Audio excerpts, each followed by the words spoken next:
Hello there. You're welcome to the Because Marriages Work podcast. You're welcome to our channel. For those of you who are new here, my name is Sola, and this is my husband. Fellow. It's a privilege or it's an honor to have you tuning into our channel and watching our videos. Essentially, what we're about is that we share real, relatable, and practical marriage wisdom. Essentially, we hope to equip you with the tools to work with to build the marriage of your dreams and a marriage that would glorify God. So you're welcome. Welcome, guys. I think now you would see firsthand who talks more, who talks less, who is quiet. and who is talkative is not the word. Because if she wasn't talkative, you won't hear a lot of things on the podcast. So here we go. There we go. Welcome, guys. Okay, so for some of you who are wondering what he meant, so we have a podcast, the Because Marriages Work podcast, that's available on Apple, Spotify, and everywhere really where you listen to podcasts. But essentially, we've taken feedback on board, and some of you have asked for videos as well, which necessitated us having to do this. And we thought that it's our 8th wedding anniversary in a bit. Yeah. Right. That one I'm excited about. And we just felt that it would be nice to share 8 lessons that we've learned in 8 years. So that would be our first video. So 8 lessons in 8 years, guys. Yeah. Who goes first? You. You do. You know that I was the talkative, and now you want me to go first. All right. So yeah, I'll go first. Right. The first lesson I'd like to put out is accept or find ways to navigate differences. Right. I feel like it is totally impossible to get into a relationship or get married to someone and then expect that everything will be as you expect. Right. Expect to experience differences. Expect to experience differences. And I think that the wisdom around realizing that differences would occur is to first accept them. Right? Accept that there will be differences. And when they occur, find ways to then either adjust, find ways to complement, or find ways to compromise. Now, ACC, if you try to remember with an acronym, ACC, adjust, complement, or compromise. Okay. Right? If you're going to have good balance and peace in your marriage, I think that accepting is the overarching, cover for all of that. Accepting that there are differences. It would occur in any way. You don't know. It might be that one person is neat, the other person is not so neat. One person is timely, the other person is not so timely. One person is organized, the other person is not so organized. It might be anything, right? But instead of allowing the friction that those differences create, first of all, accept that would occur. Yeah. And then when you find that, or when you notice the differences, find ways to adjust, find ways to complement, and find ways to compromise so that you keep your peace and your balance. Oh, wow. I was just going to add something you said. You said acceptance. I think like that's something that's very big for me. So if I can just write off the back of that and share my own first lesson, and I can say that acceptance is key, right? Because I think I sort of came into this marriage, like I was all over you, like when we're dating, right? And I was all over you and stuff. But then it was also the fact that when we then got married, some differences that I potentially had ignored or could have overlooked while we were dating, then suddenly became capital issues in marriage.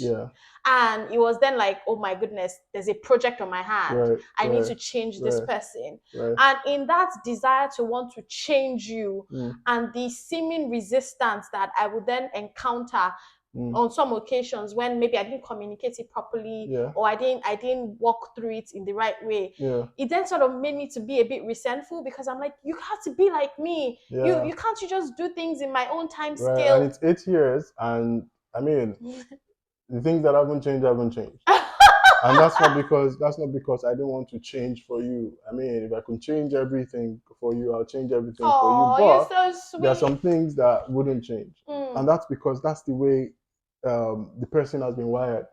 All right. And to then begin to sweat that reality, it's like you're sweating the person's reality. Like it's not going to change. It's who they are.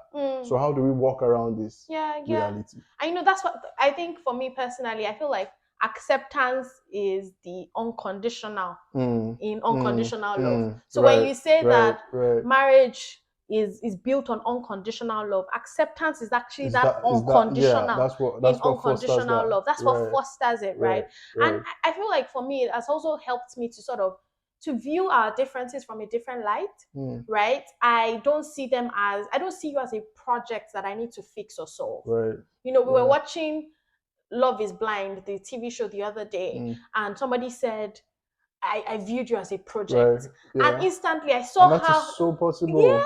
That is so possible. Because you can easily get you just feel like I see the possibilities and then I want to try and be the one to help you change, fix, solve.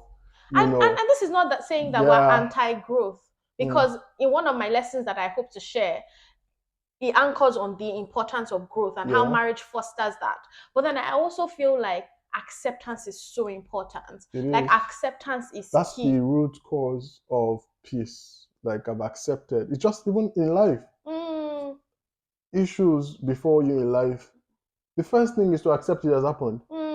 And then is that not that serenity prayer? Yeah, that's actually where it starts from. The fact that you can first of all accept that it has happened. You have the peace and the balance to walk through it. Wow. Right. So I'm the summarizer for today. So your first lesson was accept that there will be differences. And my first lesson is that acceptance is key. Right. And acceptance is what infuses that unconditional love. Right. Spot on. Second lesson for me, which will be the third on this recording, is forgive in advance. What does that mean? Now, forgive in advance is the way I like to view it is you're forgiven before anything occurs. Is that possible though? That is extremely possible. Okay. As a matter of fact, I feel like love in itself, when it covers wrongs, already has done that for you, right? Upfront. But this is the way that it happens. Now, I think a lot of people's contention around this kind of idea will be, okay, what if the thing is so terrible? But even what if also, it's something how do that you I cannot deal with? How do you forgive something you don't know? So the fact that you don't know is actually what makes it easier to forgive first. Like you've already forgiven. The fact that the person is not infallible. It is not impossible that somebody will err. Now, the magnitude of that is a symposium discussion. We can begin to debate that, going further. Like, okay, what exactly did the person do? What exactly will the person do? Right? But that the person will do something, that's a given. Yeah, it's a given, yeah. So the fact that you've already held the disposition to forgive regardless of what is done, first of all, keeps you in a safe place. I am not out trying to decide when he breaks into my red flag or when he does something I consider negative or when he does something I consider... I mean, that does not take away the fact that you get to talk about issues when these issues come up. But what it does is that you're talking about the issues, not talking to or at the person. Because you've forgiven them, because you've held them in unconditional positive regard, it's easy to speak about the issue. Sorry to cut you there. Right.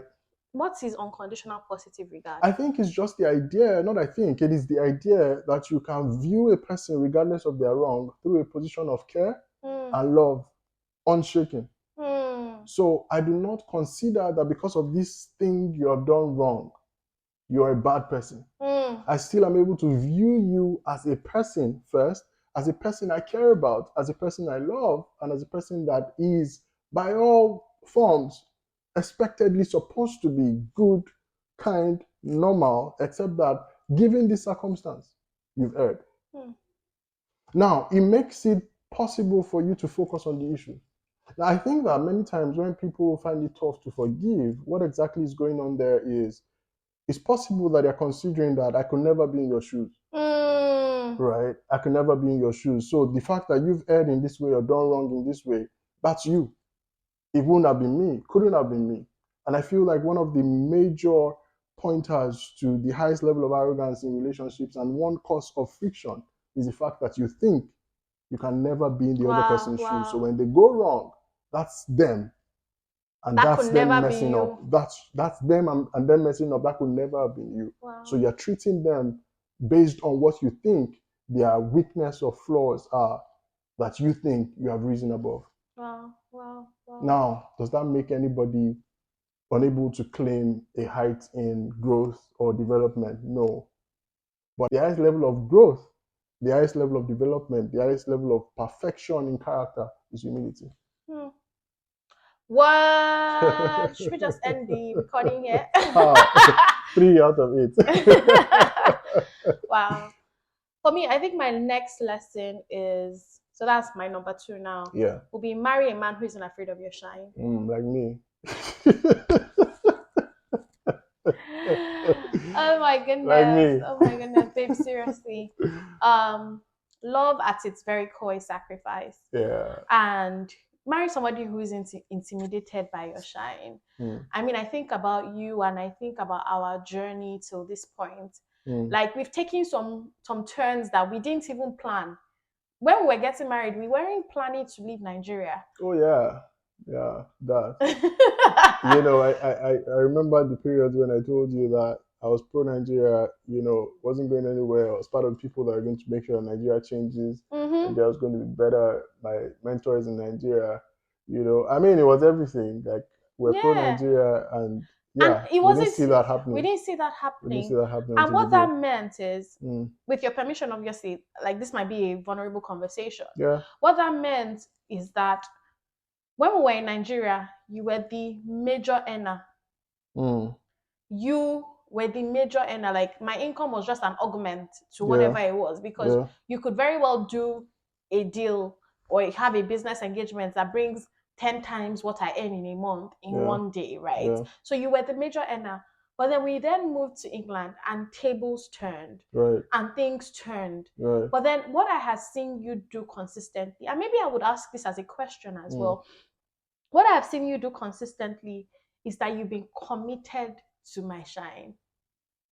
Yeah. So I feel in the first place, we won't even have moved from Nigeria if I didn't consider that you weren't having a really good with the medical system in Nigeria. And that's being frank, because the movement wasn't about me, right? I think until this week when we're speaking, I don't think you ever knew that I was scared about moving, right? And it's a good thing that I'm not saying it for the first time on this, because I know that, yes, we had conversations this week that led to that, to me saying that. But yes, it makes sense for me to keep it from you, right? And I felt like it was okay for you to know that, look, I was actually scared. But part of why I think I didn't say it was because I trusted myself to be able to find my feet. All right? I trusted myself to be able to find my feet. And, it feels like I've come to that place where it's beginning to look like, finally your feet. I'm here now. Yeah, now talking. I'm here now. So, the conversation can come out vulnerably still, but not necessarily coming out as pain. And that's wisdom from my own end of things. So let's leave that alone. That's not a conversation for today. But I don't think that you knew that coming up. The boldness was just, what, my wife needs to find the life that makes her happy. I didn't see that in the career path that you were, engaged in, back in Nigeria. And I felt like, no, if there's any part of my work to make sure that your life is what is supposed to be with me, then your career is important to you. I remember that we had conversations early on, you talking about taking your career as a mission or ministry. And I'm like, you can't do mission or ministry in frustration. So if there's anywhere that makes it better, then why not? Let's go. Right? And so I was committed to seeing you become the best of what you can become with it. Now, guess what? That was why you always heard me say that until you see the queen, I won't rest. But unfortunately, she's gone. So there's the king now. So maybe it's the king now. But yeah, let's go. Oh, let's go. Yeah, that's what I signed up for. Oh, thank you. Did you ever feel intimidated when I started earning more? I don't get where the money goes. Where does it come to this house? Where does it go? I mean, it comes here. Mm. Well, I think maybe we made it easy for ourselves because I don't think I've ever earned and considered it as my money, right? And so I feel like because we've probably left or led that kind of path for ourselves, it's easy for me to know that if you're winning, I'm winning because it's all ours. If I'm winning, you're winning because it's all ours, right? So, well, I've never, yeah, and I don't think we set that up for ourselves in that way. Yeah.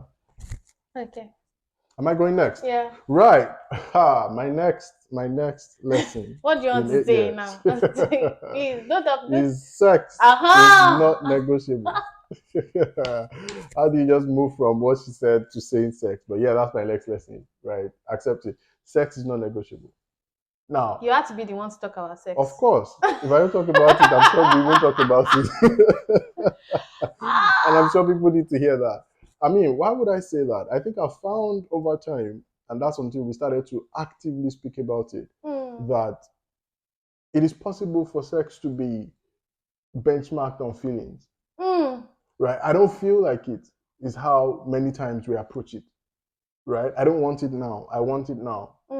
Forgetting that that's an essential part of the union that you share. Right? There's not much to be said around that. It's just the idea that it's not negotiable. It's a very critical part of your union. It's something that you should camp around and decide how it happens. Yeah. And if anything fails around the decision that you make, remake it. Because it's crucial for both of you. Now, one person might be not so keen as the other. One person might be a lot more interested than the other. Notwithstanding, it is critical for both of you to sit to it for the sake of the person that is more interested and make sure that you have a plan around how that happens. Yeah. Okay. I think that just goes nicely into my next lesson. Right. Communication is key. If people if people have listened to our podcast so far, they will have heard this said, like communication is essential.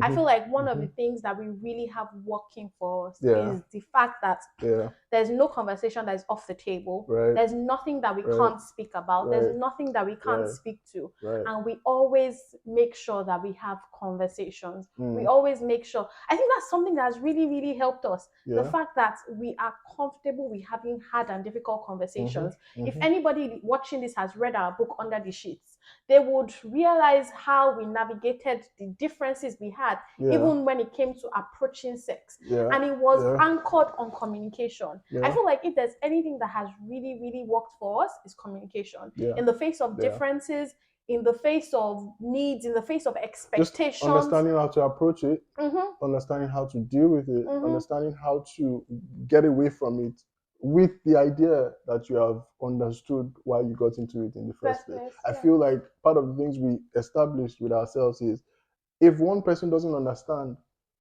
what was just conversed about, we've not communicated. So we need to get back there. Right? What do we take away from this and what are we doing next? If we're not able to explain it, we get back to the table and communicate again. And the lines of communication remain open constantly, right? Like, I feel like that is something that has really, really helped us. So if I am allowed to use that as my point, communication is key. Communication is essential. Right. My final point. Is it final already? My final point. Okay. My final point for this podcast and this YouTube recording, because it's going both ways. Yeah. Talk about money before you begin to fight about it. Oh shit. money. This seems so easy, right, to consider, but not many people face it. Now, I think money is a very big issue that a lot of people run away from. The delicateness of talking about it, a lot of people run away from it. And that's because we all have money habits that sometimes we're not even proud of. And so when we come to the table to start to address money, it's as though I'm not really proud of how I deal with this thing. Judged. I'm not really proud of how I think about it. So there are those restrictions, internal conflicts around the conversation. So you don't want to approach the table, to converse about that. But the irony now is that this begins to cause friction around areas like what money does what. You probably have a lifestyle you both consider you want to have as a couple, and that lifestyle will be funded by money. Now, how do you fulfill that lifestyle? Yeah. What level of income is required to fulfill that lifestyle? Is one person capable of getting the level of income needed to fulfill the lifestyle, or are both people required to, get income to fulfill that lifestyle? At what level do you agree that each person is bringing something to the table? Like, there's a lot to converse about around that, so that you avoid getting to the place where, in the face of inadequacy, you start to fight. Yeah, You and have friction. Yeah. You have expectations of the other person, that are probably undue. Maybe expectations more than their capacity to earn, right? And then you expect them to fulfill a certain lifestyle that you think you guys are deserving of, but they don't have the capacity. Yeah. Yeah, if I hear you correctly, I feel like one thing that has really helped us when it comes to money is mutual accountability one to another. Yeah. And we're not going to sit here and act like we've always gotten it right when it comes to I mean, guys, many of the lessons you hear us share are lessons that we have been dealt with by. Like, so these were lessons many times based off of our own experiences. Like, we've experienced the flip side to those lessons, and we got the lesson. And we figured, you know what, if we're going to actually move ahead and make our marriage work, this lesson we've just learned from this thing we've just faced is crucial. Yeah. So I feel like mutual accountability one to another is very essential and is very key. Yeah. If anything, that it will build a culture of trust, and it will build a culture of openness when it comes to money, right? And that not judgmental approach towards it as well, especially when you speak to the fact that one or two of you might have fundamentally wrong habits or approaches when it comes to dealing with money or handling money. You might have certain proclivities or whatever, but then I feel like mutual accountability one to another is something that will really, really help. Right. Agree. This is my last one. You've been to gone 4 times. I don't feel like I've gone 4 times. Okay, so go in last one if you want. Okay. It can be bonus if it goes more than that. Okay, so I'll say, so I know what I want to say. Marriage is a partnership with God in sanctification. I think this is a bonus. It's not a bonus. Did I go first? You went first. Oh, so I just finished, and then it means that you still have. Okay, go for it then. Marriage is a partnership with God in sanctification. Yeah. When I say this, what do I really mean? I feel like marriage is a mirror. You get into the marriage and you start to discover certain things that you never knew about yourself in the marriage and in the marriage relationship. Yeah. It's like marriage holds up a mirror to yourself, and you're like, oh my goodness, I can be intolerant. Right. Oh my goodness, I can be. It reveals you to you. It reveals you to you. Yeah. But in the right hands, it then becomes a tool with which God can shape your character. For growth, for development, for change, for transformation. I agree. Yeah. Because in the right hands, in those revelations become no judgment. I agree. It becomes a breeding ground for growth. It becomes a tool in which God can then shape both of you and conform you to the image of His dear Son. Right. I agree. Beautiful lesson. Am I allowed one more? Now you guys show it. I mean, I feel like this one is something that is very dear to my heart, and I just want to, like, bonus points. It goes both ways, male or female. Right. I feel like it's just important to know that you're deserving of love.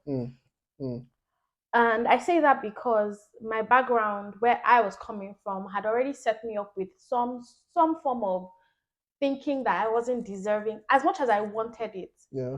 I felt like there were areas in which I would need to compromise, and I wasn't deserving of tenderness. I wasn't deserving of sweet love. Do you understand? And then there were many times during like the last 8 years where you would treat me with kindness, you would treat me with tenderness, and I will find myself second guessing it. It feels like it's a dream. Like somebody will soon wake me up from the dream, and then I'll be jolted back to reality. But then there was a day that the Holy Spirit actually sat down with me, and God was like, Doisola, you are deserving of love. Like, I have loved you with an eternal love. And when I say to a husband, and I say, husbands, love your wife as Christ loves the church. Like, what do you think?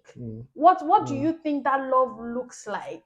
And it was like, oh my goodness. It was like I had a light bulb moment in that minute. And it has just allowed me to stop dress rehearsing tragedy. Yeah. It has allowed me to stop dress rehearsing a day that this love won't be the way it is anymore. Yeah. And I've just started to enjoy it for all that it is now, all that it is here and now. And I just feel like for somebody who isn't even married yet, I think maybe the lesson for them might just be the fact that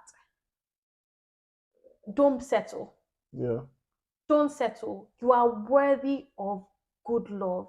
And God has that in store for you. Yeah. And you will find it. Yeah. Do not out of a rush or out of what your background has exposed you to, settle for less. Right.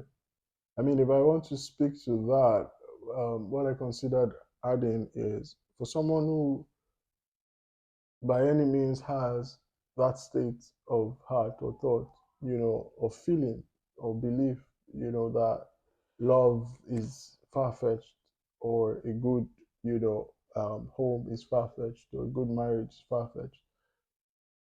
Understanding that that is possible, in their mind, and understanding that that is something that they need to change is important, because I think that there's a possibility of sabotaging or spoiling or affecting or disrupting the truth that you're in, or the love that you're in, or the balance that you're in, just because you think that it's not true.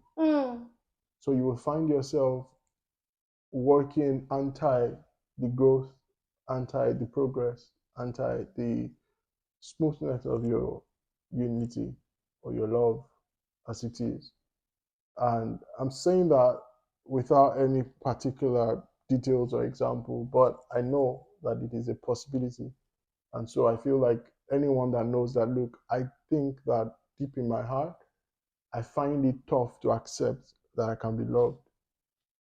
What you want to work on first is that belief, that mindset. It needs to change so that in the face of true love for you, you're able to accept it without sabotaging it. Wow, that's a good. I feel like we can drop we can drop our mics at this point. Right. I felt like at that point, it felt like just altar call next, altar call. So I hope you found this very helpful and useful. If you have, subscribe to our channel. We are going to try to be doing more videos as well. Subscribe to our podcast wherever it is that you listen to the podcast. Right. And we have counseling sessions if you want to engage in any of those services. Just in the description below. Yeah. And really, this is us saying have a great week, and it's happy anniversary to us. And we're rooting for you. We believe that marriages work, and the marriages that work are worked at. Healthy love is possible, and it's not elusive for you. Yeah. Bye now.